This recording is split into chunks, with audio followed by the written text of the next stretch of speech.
Ketika muncul merasa lebih baik daripada orang lain, ya maka ingat kekurangan kita. Kekurangan kita banyak. Kita ini siapa ya? Kita ibadah masih kurang, baca Quran masih kurang, bahasa Arab nggak bisa, baca kitab gundul belum bisa, masih sok tahu, masih banyak kekurangan kita. Ya. Masih banyak kekurangan kita. Saya sering bercanda, saya bilang di Madinah saja anak kecil bisa bahasa Arab tidak sombong ya. Ini belum bisa bahasa Arab sudah merasa tinggi. Nah, gimana? Apa yang buat kita tinggi? Apa yang buat kita lebih tinggi daripada orang? Ketika kita mengingat kekurangan-kekurangan kita, dan pasti banyak. Ya, saya nggak usah bicara antum yang bertanya, saya aja kekurangannya banyak ya. Kekurangannya saya banyak ya. Padahal saya sudah mohon maaf, masih sudah sampai doktor dalam bidang agama, kurang saya masih banyak. Ini bukan basa-basi, bukan sok tawadhu, memang banyak kekurangan saya ya. Ya tentu yang lain juga demikian ya. Dan kita masih banyak hal yang belum kita jalankan. Kita belum, hak suami belum kita jalankan dengan baik. Hak orang tua kita belum kita jalankan dengan baik. Hak anak-anak kita, hak kakak adik kita masih banyak kekurangan. Terus kita merasa lebih baik daripada yang lain. Kenapa? Ya. Itu hanya bisikan syaitan. Syaitan yang buat kita seakan-akan hebat, padahal kita banyak kekurangan. Terus apa dasar kita membuat kita masih lebih baik daripada orang lain? Bukankah Allah mengatakan inna akramakum indallahi atqakum? Yang paling mulia di sisi Allah yang paling bertakwa. Nah, kita tahu nggak level takwa kita dengan level orang yang kita rendahkan tersebut? Pernah nggak ada alat ukur untuk mengukur level takwa kita dengan level dia? Kita nggak bisa mengukur. Kenapa? Karena kita tidak bisa mengukur amalan hati dia.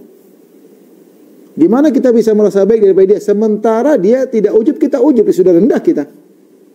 Sudah rendah. Ya. Jadi syaitan kita yang mengatakan kamu lebih baik, kita langsung tepis. Gimana saya merasa lebih baik? Wong saya ujub, dia belum tentu ujub. Orang yang sombong, ada yang ujub, langsung rendah di hadapan Allah Subhanahu wa ta'ala, langsung jatuh di mata Allah Subhanahu wa ta'ala. Ketika dia merasa tinggi, ketika dia merasa lebih hebat daripada yang lainnya. Jadi perlu perenungan agar kita tidak merasa lebih tinggi.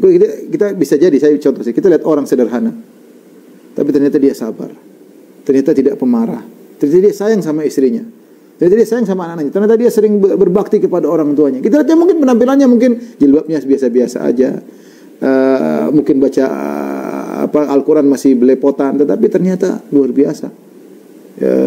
Berbakti sama orang tua, tunduk sama orang tuanya, berkorban demi orang tuanya. Kita mungkin udah hafal Quran luar biasa, pelit sama orang tua masih perhitungan. Jadi terus apa yang buat kita merasa lebih tinggi daripada orang lain? Ya, apa yang buat kita bisa lebih tinggi daripada orang lain? Kita bangga dengan sedekah kita.